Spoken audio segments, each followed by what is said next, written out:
ये कहानी है टॉम हॉक्स की, जो 1986 में 39 साल का एक आदमी था। दो टीनेज लड़कों का पिता और न्यूपोर्ट बीच कैलिफोर्निया में रहने वाला एक इंसान।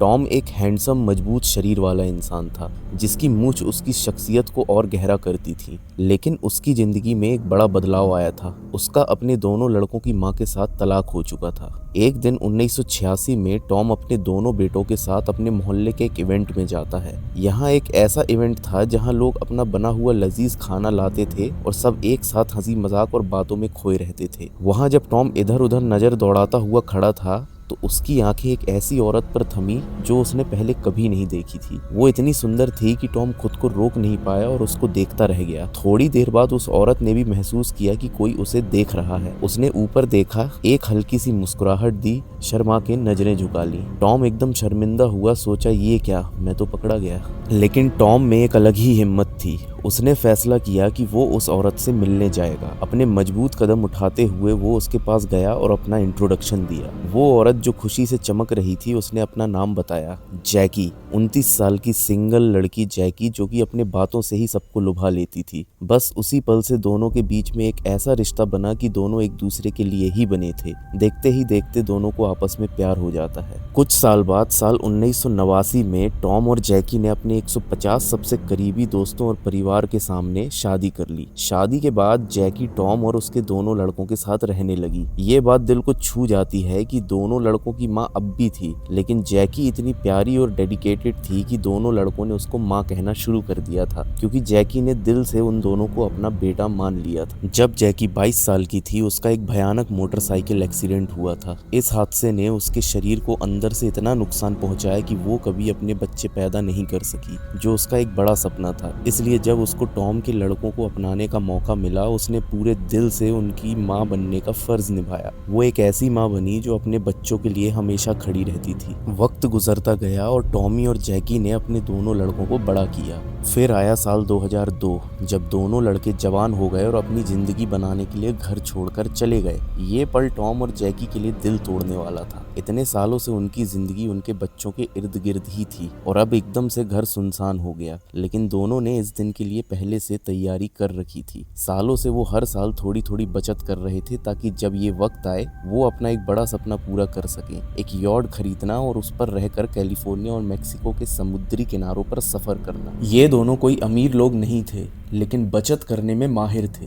उन्होंने हर एक पैसा सोच समझ के खर्च किया और इस तरह उन्होंने काफी पैसा जमा कर लिया। साल 2002 में जब उनके लड़के घर से गए, टॉम और जैकी ने अपना न्यूपोर्ट बीच का घर बेच दिया। घर के पैसे और अपनी बचत मिला के उन्होंने एक पुरानी छोटी सी यॉट खरीद ली। इस यॉट का नाम उन्होंने रखा वेल डिजर्व। नाम में ही उनकी मेहनत और सपने की झलक थी। ये यॉट कोई शाही जहाज नहीं थी, लेकिन टॉम और जैकी के लिए ये एक खजाना थी। जैसे ही उन्होंने इसको खरीदा, वो न्यूपोर्ट के डॉक पर ले आए और अपना सारा सामान उस पर शिफ्ट कर दिया। फिर दोनों ने मिलकर उस यॉट को काफी सुधारा। 2002 के गर्मियों तक ये यॉट एक सुंदर घर बन चुकी थी, जिसमें टॉम और जैकी काफी प्यार से रहा करते थे। अगले 2 साल टॉम और जैकी ने अपना सपना जी लिया। वो अपनी वेल डिजर्व लेके कैलिफोर्निया और मेक्सिको के समुद्री किनारों पर घूमते रहे। कभी सुंदर सूर्यास्त देखते तो कभी ताज़ी मछली पकड़ते और एक दूसरे के साथ वक्त बिताते। ये उनका रिटायरमेंट का सबसे सुंदर हिस्सा था। लेकिन फिर साल 2004 में एक अचानक खबर ने उनकी जिंदगी बदल दी। उनके एक बेटे ने बताया कि वो अब बाप बनने वाला है। मतलब टॉम और जैकी का पहला पोता या पोती आने वाला था। जैकी के लिए काफी खुशी का समय था। ये खुशी इतनी बड़ी थी कि टॉम और जैकी ने फैसला किया कि अब यॉट वाली जिंदगी को छोड़ना होगा। उन्होंने सोचा कि अपने बेटे और होने वाले ग्रैंड किड के पास रहने के लिए एक घर खरीदना चाहिए। इसलिए नवंबर 2004 में उन्होंने अपनी वेल डिजर्व्ड को बेचने के लिए एक फिशिंग मैगजीन में इश्तिहार डाल दिया और इसकी कीमत थी लगभग $5 लाख। इश्तिहार जारी होते ही एक यंग कपल, जिन्होंने काफी पैसा जमा किया था, उन्होंने ये यॉट खरीदने का ऑफर रखा। टॉम और जैकी खुशी से झूम उठे। उन्होंने तुरंत अपने दोनों बेटों को फोन करके ये खुशखबरी दी कि उन्होंने खरीदार ढूंढ लिया है। अगले कुछ दिनों में ये सौदा पूरा हो जाएगा। उन्होंने कहा कि जल्द ही वो दोबारा बात करेंगे। बेटों को इंतजार था कि कब उनके माँ बाप का फोन आएगा, लेकिन 2 दिन बीत जाते हैं और कोई खबर नहीं आती। अब ये बात थोड़ी चिंता वाली थी। क्योंकि टॉम और जैकी ऐसे लोग नहीं थे जो अपने परिवार से बिना बात किए एक दिन भी रह सके। उनका अपने बेटों के साथ हमेशा गहरा रिश्ता रहा था। जब दोनों बेटों ने उनके फोन लगाए तो कोई जवाब नहीं मिला। ये बिल्कुल अजीब बात थी। जब ये खबर टॉम के बड़े भाई जिम तक पहुंची, जो कि एक रिटायर्ड पुलिस चीफ था, उसने एकदम चिंता में आके अपनी गाड़ी उठाई और न्यूपोर्ट बीच कैलिफोर्निया के लिए निकल पड़ा।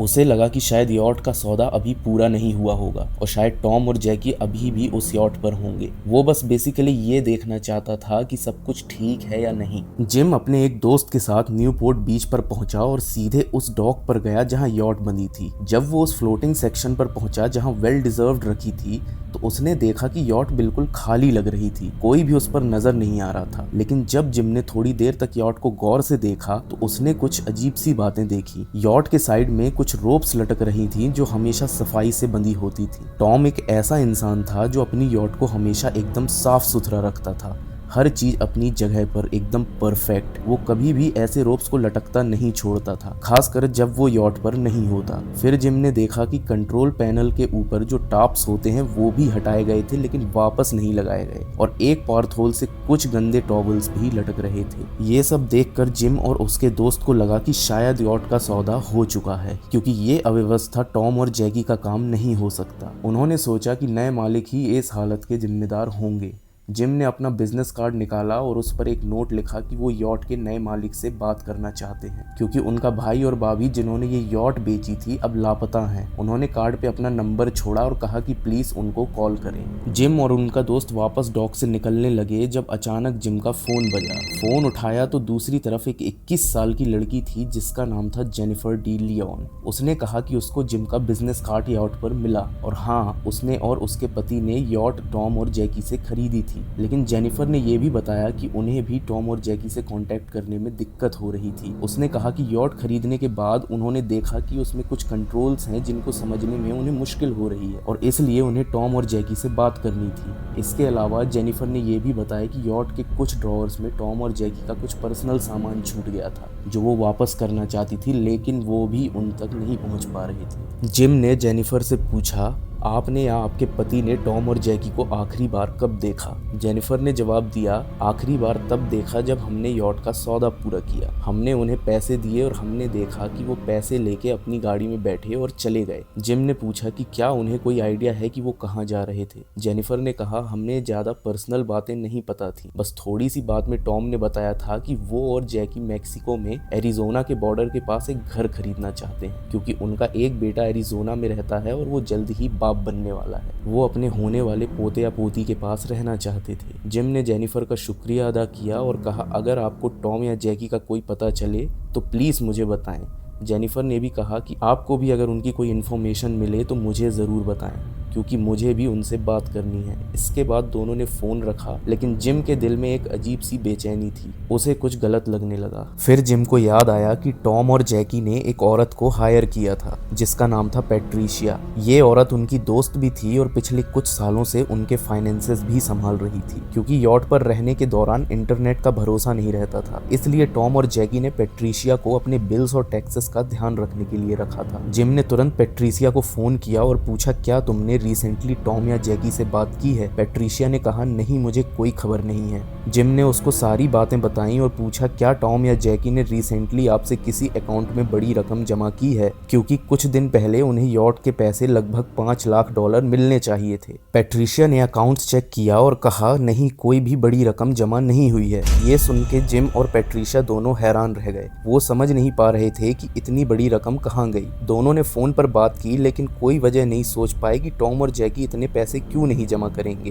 पैट्रिशिया से बात खत्म करने के बाद जिम के दिल में एक बुरा एहसास और गहरा हो गया। उसने तुरंत न्यूपोर्ट बीच पुलिस डिपार्टमेंट को फोन किया और टॉम और जैकी को ऑफिशियली मिसिंग रिपोर्ट किया। पुलिस ने जैसे ही ये मिसिंग पर्सन रिपोर्ट मिली, उन्होंने सबसे पहले यॉट के नए खरीदारों डी लियोन कपल के बारे में जांच शुरू की। जब उन्होंने जेनिफर के 25 साल के पति स्काइलर डी लियोन के बारे में देखा तो एक बड़ा खुलासा हुआ। स्काइलर एक मुजरिम था, उसको आर्म्ड रॉबरी के लिए गिरफ्तार किया गया था और उसने इसके लिए जेल में वक्त बिताया था। ये जानकर पुलिस का शक स्काइलर और डी लियोन कपल पर और बढ़ गया, क्योंकि वो आखिरी लोग थे जिन्होंने टॉम और जैकी को देखा था जब वो लापता हुए। न्यूपोर्ट बीच पुलिस डिपार्टमेंट ने अपने एक डिटेक्टिव को डॉक पर भेजा ताकि वो वेल डिजर्व्ड यॉट के आसपास घूमकर कुछ पता लगा सके, क्या पता कुछ अजीब या सस्पिशियस चीज मिल जाए। ये डिटेक्टिव डॉक के उस फ्लोटिंग सेक्शन पर पहुंचा जहां यॉट बंधी थी और सीधा उसके पास गया। पहली नजर में तो लगा कि यॉट पर कोई है ही नहीं। डिटेक्टिव ने खिड़कियों के अंदर झांका, इधर उधर देखा और तब उसकी नजर एक ऐसी चीज पर पड़ी जो एक खूनी हाथ के निशान जैसा लग रही थी। ये देखकर वो थोड़ा सरप्राइज हुआ। ये काफी था एक सर्च वारंट के लिए। जल्दी ही उसी दिन पुलिस की एक पूरी टीम यॉट पर चढ़ गई। हर कोने में हर चीज की जांच की गई, लेकिन जब वो उस खूनी निशान वाली जगह तक पहुंचे तो पता चला कि ये कोई खून नहीं था, बस जंग का एक दाग था और ना ही यॉट पर कोई और अहम सबूत मिला। पुलिस के लिए ये एक बड़ा झटका था, क्योंकि उनके पास कोई सॉलिड लीड नहीं था।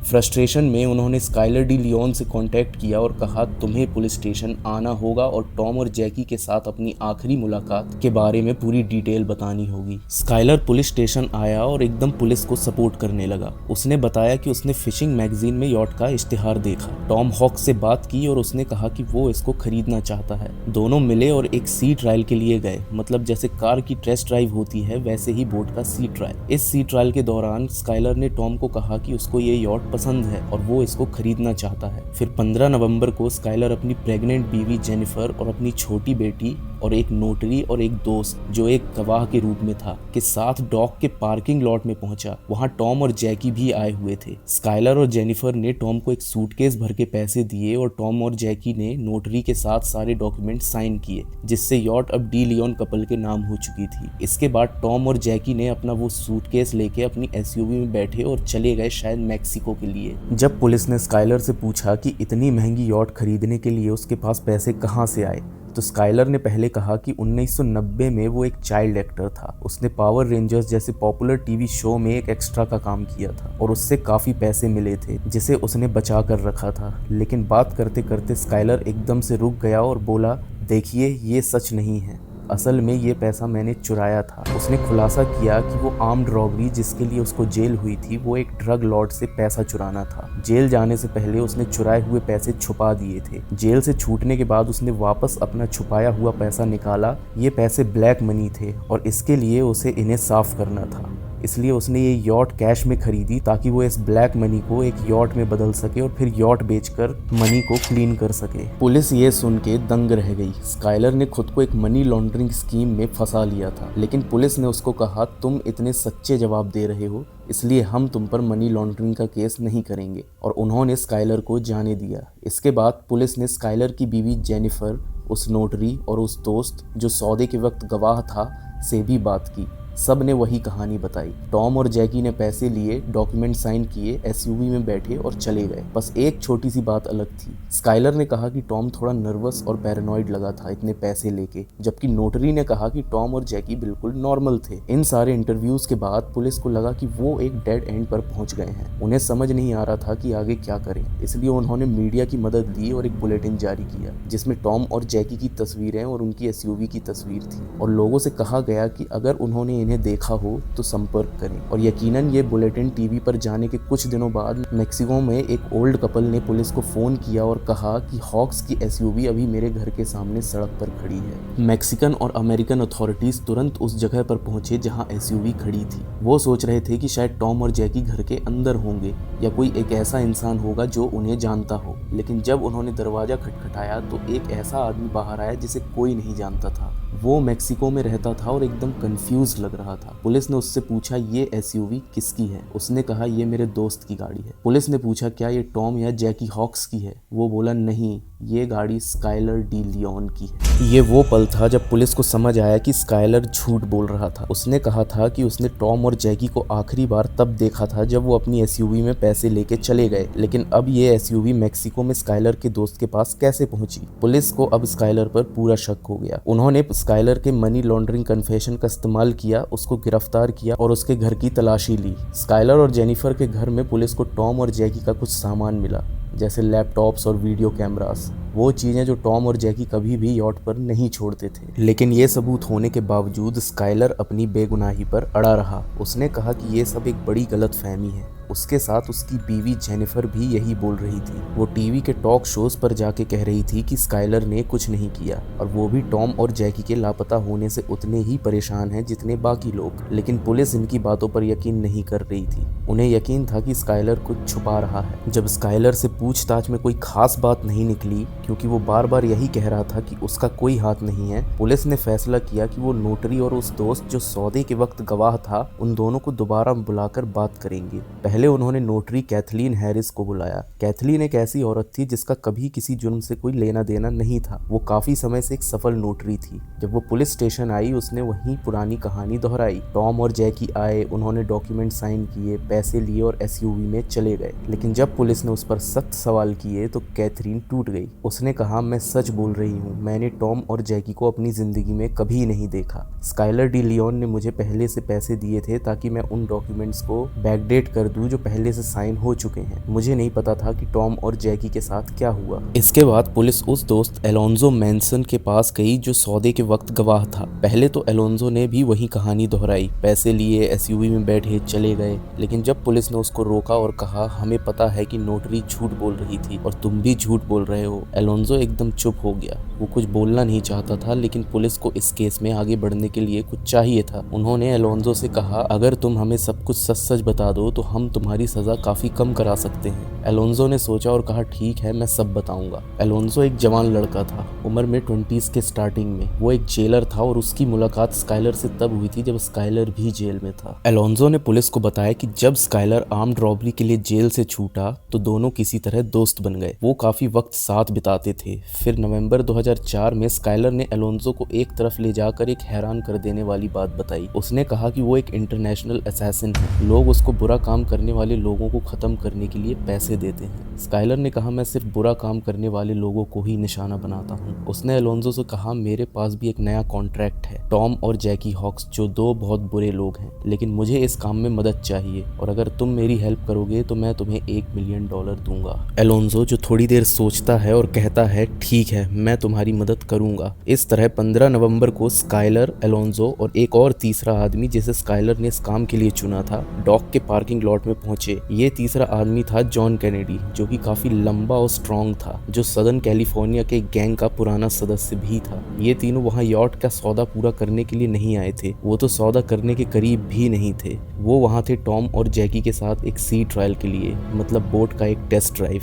जब टॉम और जैकी पार्किंग लॉट में आए, टॉम जो एक लंबे समय तक प्रोबेशन ऑफिसर रहा था और क्रिमिनल्स के साथ काम करने का उसको काफी तजुर्बा था, उसने तीनों को देखा और तुरंत समझ गया कि ये लोग खतरनाक हैं। पार्किंग लॉट में जब दोनों पार्टीज मिली, स्काइलर ने नोटिस किया कि टॉम काफी हेजिटेंट और टेंशन में दिख रहा था। टॉम शायद सी ट्रायल को रीशेड्यूल करना चाहता था, कह रहा था कि आज शायद ठीक दिन नहीं है। स्काइलर को लगा कि टॉम और जैकी उसके साथ बोट पर जाने से डर रहे हैं। तब स्काइलर ने कहा, टॉम, जैकी, 1 मिनट रुकिए, मुझे एक फोन कॉल करना है। स्काइलर एक तरफ जाता है और अपनी बीवी जेनिफर को फोन करता है, जो पास ही थी। कुछ ही मिनट बाद जेनिफर अपनी 1 साल की छोटी बेटी के साथ पार्किंग लॉट में आ पहुंची। जैसे ही वो ग्रुप के पास आई, पूरा माहौल बदल गया। जैकी ने उस छोटी सी बच्ची को देखा और उसका दिल पिघल गया। वो बच्ची को गोद में लेना चाहती थी और जेनिफर के साथ बात करने लगी, जो एकदम प्यारी और मासूम दिख रही थी। जैकी का डर धीरे धीरे चला गया और टॉम ने भी नोटिस किया कि जैकी अब आराम में है, इसलिए टॉम भी थोड़ा ढीला पड़ा और कहा, ठीक है, चलो आज ही सी ट्रायल कर लेते हैं। इस तरह ये ग्रुप वेल डिजर्व यॉट पर चढ़ने के लिए निकल जाता है। लेकिन ठीक उसी वक्त जेनिफर ने कहा, देखिए, मैं सी ट्रायल पर नहीं जा सकती, बच्ची थोड़ी परेशान है, मुझे घर जाना होगा, तुम लोग वापस आने पर मिलो। टॉम और जैकी अब सी ट्रायल के लिए कमिट कर चुके थे, इसलिए चाहे उनके दिल में थोड़ी सी भी बेचैनी थी, उन्होंने डी लियोन कपल पर भरोसा किया कि ये सब ठीक है। तो टॉम और जैकी तीनों आदमियों स्काइलर, एलोन्जो और जॉन के साथ यॉट पर चढ़ गए और समुंदर की तरफ निकल पड़े। टॉम बोट को चला रहा था। जब वो डॉक से काफी दूर समुंदर के बीच में पहुंच गए, जहां चारों तरफ सिर्फ पानी ही पानी था, स्काइलर और जॉन टॉम के पास आए और बोले, टॉम, हमें तुम्हें नीचे के लेवल पर कुछ दिखाना है। टॉम उनके साथ नीचे बेडरूम में चला गया। इस दौरान एलोन्जो और जैकी किचन में थे, जो बेडरूम के ठीक ऊपर था। अचानक जैकी और एलोन्जो को नीचे से एक जोर की आवाज सुनाई दी। जैसे कोई लड़ाई या हाथापाई हो रही हो। एलोन्जो को पता था कि ये क्या है। स्काइलर और जॉन टॉम पर हमला कर रहे थे, ये उसका इशारा था। एलोन्जो ने तुरंत जैकी पर झपट लिया, उसको जमीन पर गिरा दिया, उसके हाथ पीछे किए और अपने पास रखी हैंडकफ से उसके हाथ बांध दिए। जब जैकी को संभाला गया, स्काइलर और जॉन नीचे से ऊपर आए, लेकिन टॉम उनके साथ नहीं था। उन्होंने जैकी को पकड़ा और उसके बेडरूम में ले गए। वहां जैकी ने देखा कि टॉम हैंडकफ्स के साथ बंधा हुआ है और बेड पर लेटा है। उन्होंने जैकी को भी बेड पर टॉम के बगल में पटक दिया। जैकी ने स्काइलर की तरफ देखा और रोती हुई बोली, ये सब क्यों कर रहे हो? मैंने तुम्हारी बीवी से मुलाकात की, मैंने तुम्हारी बच्ची को गोद में लिया। हम बस जमीन पर वापस जाना चाहते हैं, अपने बच्चे और होने वाले पोते पोती के पास। प्लीज हमें छोड़ दो। लेकिन स्काइलर पर कोई असर नहीं हुआ। उसने एलोन्जो से कहा, इनके मुंह पर आंखों पर टेप लगा दो। जब एलोन्जो ये कर रहा था, स्काइलर ऊपर गया और बोट को समुंदर के सबसे गहरे हिस्से की तरफ चलाने लगा। नीचे बेडरूम में एलोन्जो और जॉन टॉम और जैकी के साथ थे। एलोन्जो ने देखा कि टॉम अपनी बंधी हुई हालत में भी जैकी को तसल्ली दे रहा था। उसने अपना हाथ ऊपर किया और जैकी के हाथ को सहलाते हुए कहा, सब ठीक हो जाएगा, चाहे जो भी हो, हम साथ रहेंगे। अचानक बोट रुक गई। स्काइलर समुंदर के सबसे गहरे हिस्से तक पहुंच चुका था। उसने नीचे आवाज दी, टॉम और जैकी को ऊपर डेक पर लेकर आओ। एलोन्जो और जॉन टॉम और जैकी को ऊपर डेक पर ले गए। वहां स्काइलर ने उनको जबरदस्ती यॉट के सेल डॉक्यूमेंट्स पर साइन कराए और साथ ही उनके बैंक डिटेल्स के डॉक्यूमेंट्स पर भी साइन कराए गए। इस दौरान जैकी ने एक सिग्नेचर में अपना सरनेम गलत लिखा, हॉक्स की जगह हॉक बिना एस के। ये कोई गलती नहीं थी, ये एक इशारा था कि उसने ये जबरदस्ती किया है। डॉक्यूमेंट साइन होने के बाद तीनों आदमियों ने टॉम और जैकी को बोट के पीछे ले जाना चाहा। स्काइलर ने एलोन्जो से कहा, जाओ आगे से एंकर लाओ। टॉम और जैकी समझ गए थे कि अब कुछ बुरा होने वाला है। जैकी ने रो रो कर गुहार की, हमें जीने दो, हमें वापस जमीन पर ले चलो, हम अपने पोती पोती से मिलना चाहते हैं। टॉम ने जॉन के हाथों से अपना हाथ छुड़ाने की कोशिश की और स्काइलर के पेट में एक जोर की लात मारी, लेकिन जॉन ने तुरंत टॉम और जैकी को दबा लिया और दोनों को एक दूसरे के पीठ के साथ बिठाकर उन दोनों के हाथों को हैंडकफ से जोड़ दिया।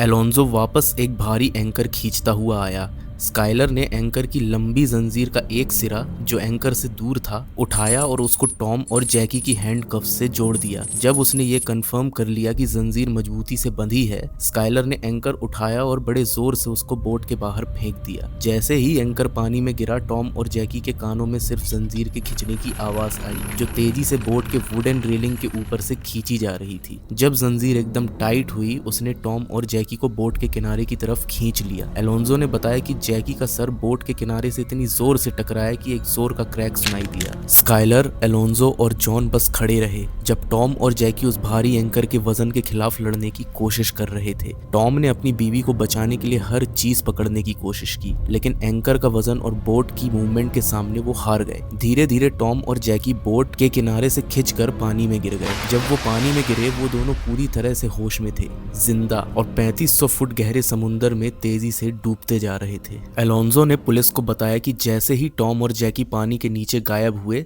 स्काइलर ने एक जोर का वूहू चिल्लाया और बोट के किनारे पर दौड़कर पानी में झांका, जैसे कोई खुशी से उछल रहा हो। वो हंसता हुआ वहां खड़ा रहा जब तक पानी शांत नहीं हुआ और कोई बबल्स नहीं बचे। फिर वो मुस्कुराता हुआ कॉकपिट की तरफ गया और बोट को वापस डॉक की तरफ चलाने लगा। जेनिफर भले ही उस वक्त बोट पर नहीं थी, लेकिन वो भी इस मर्डर में बराबर से शामिल थी। ये पूरा प्लान उसी का था। वो और पैसे चाहती थी और ये स्कीम उसी का तरीका था। याद है जब वो अपनी बच्ची के साथ पार्किंग लॉट में आई थी और टॉम और जैकी का डर दूर किया था। ये सब जानबूझकर किया गया था ताकि वो दोनों सी ट्रायल के लिए मान जाएं और उनका मर्डर हो सके, ताकि जेनिफर और स्काइलर उनकी यॉट चुरा सकें। स्काइलर ने बोट पर हत्या से पहले, दौरान और बाद में जेनिफर से फोन पर बात की थी, उसको अपडेट्स दी थी और अगले कदम के लिए उसकी सलाह भी ली थी। इस केस का एक और दिल दहला देने वाला हिस्सा था वो वीडियो कैमरा जो स्काइलर और जेनिफर के घर में मिला। ये टॉम और जैकी का कैमरा था जिसमें उन्होंने अपनी यॉट लाइफ के पल रिकॉर्ड किए थे। जब पुलिस ने इस कैमरे का टेप देखा तो शुरू में उसमें जैकी दिख रही थी, यॉट के अंदर की तस्वीरें लेते हुए। वो कह रही थी कि ये शायद उनका यॉट पर आखिरी वक्त है।